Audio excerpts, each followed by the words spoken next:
Matul il-jiem tal-festi tal-miliet u l-ewwel tas-sena l-Korp tal-Pulizija wettaq il-fuq minn 160 road check illi fihom twaqfu madwar 4500 vettura u nħarġu aktar minn 600 kontravenzjoni. Nħabbar mill-Korp tal-Pulizija kif ġie spjegati li l-ispezzjonijiet tat traffiku nataw bidu sa mill-ewwel ġimgħa tax-xahar ta' Diċembru.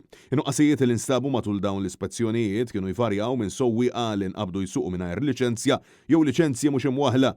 Użu ta' mobile phones waqt is-sewqan veloċità aktar milli tippermetti liġi. Sewwieqa mhux libsin iċ-ċinturin tas-sigurtà u anke minħabba illi vetturi nstabu biħġieġ tinted biksur tal-liġi.